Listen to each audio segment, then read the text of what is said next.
warahmatullahi wabarakatuh. Perkenalkan, nama saya Jais. Dalam video kali ini saya akan sedikit menjelaskan bab tentang perwakilan dan keterwakilan. Seperti halnya yang dikemukakan oleh salah seorang tokoh, Hannah Bitkin, mengartikan bahwa keterwakilan sebagai terwakilnya kepentingan anggota masyarakat oleh wakil-wakil mereka di dalam lembaga dan proses politik.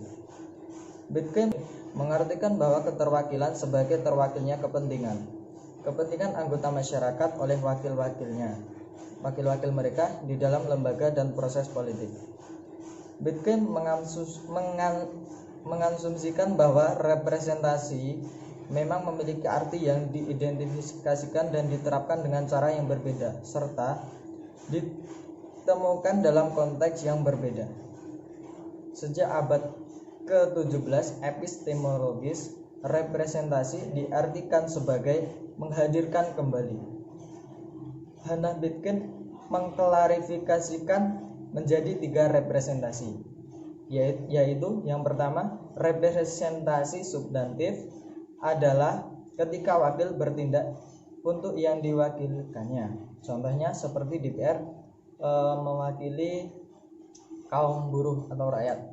Yang kedua yaitu representatif deskriptif, adalah ketika wakil mewakili secara serupa dengan yang diwakili. Contohnya perempuan mewakili perempuan.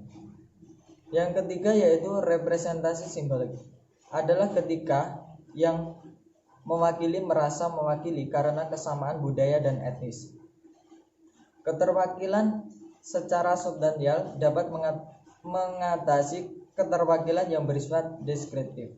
Namun, kompleksitas persoalan keterwakilan politik tidak selalu sesederhana itu.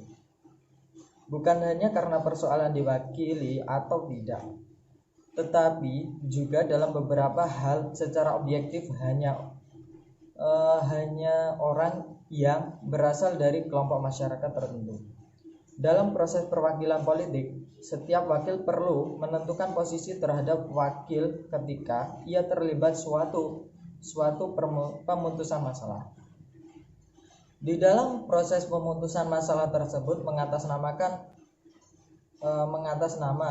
opini, aspirasi, dan kepentingan terwakil.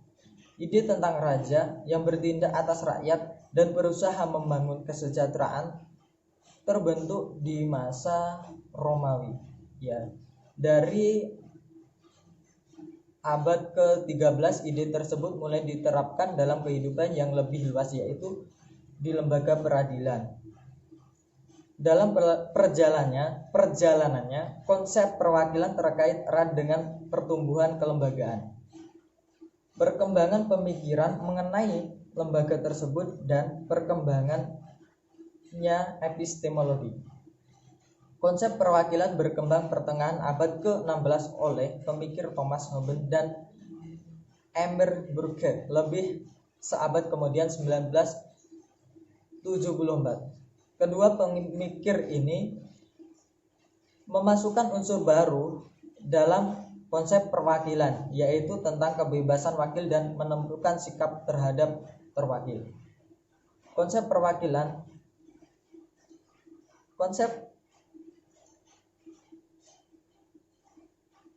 perwakilan terus mengalami perkembangan mulai beberapa perspektif oleh ilmuwan politik John Walke dan tokoh-tokoh yang lainnya. Konsep modern dari perwakilan politik sudah meliputi pengertian terperinci tentang wakil, terwakil, posisi wakil, responden, dan tanggung jawab wakil. Dalam demokrasi modern, mekanisme perwakilan semakin diterapkan dengan beberapa alasan. Ada beberapa alasan. Yang pertama, masyarakat berjumlah banyak dan terlalu kompleks untuk diterapkannya demokrasi langsung. Yang kedua yaitu tidak semua warga negara mempunyai waktu atau bahkan kecenderungan untuk terlibat dalam partai politik. Yang ketiga yaitu banyaknya tuntutan sehingga dibutuhkan wakil yang menyaring tuntutan untuk memutuskan kebijakan publik. Yang keempat, yaitu legislatif dan administratif. Pada demokrasi perwakilan atau perwakilan politik memiliki 4 fungsi, yaitu yang pertama, menyediakan mekanisme untuk perekrutan politisi yang bebas dari nepotisme yang secara umum terjadi pada rezim diktator. Yang kedua yaitu memberikan serangkaian kesempatan bagi publik menilai, mengkritik kinerja pemerintah dan memperdebatkan pilihan kebijakan. Yang ketiga yaitu menyediakan respon dan tanggung jawab dalam menyelenggarakan pemerintah. Yang keempat yaitu keterwakilan politik adalah untuk memastikan bahwa pemerintahan politik harus bertanggung jawab kepada pemilih atas mereka dalam pemilihan. Sistem perwakilan demokrasi yang lebih unggul dapat mendorong wacana publik dalam mendidik warga negara tentang isu-isu publik.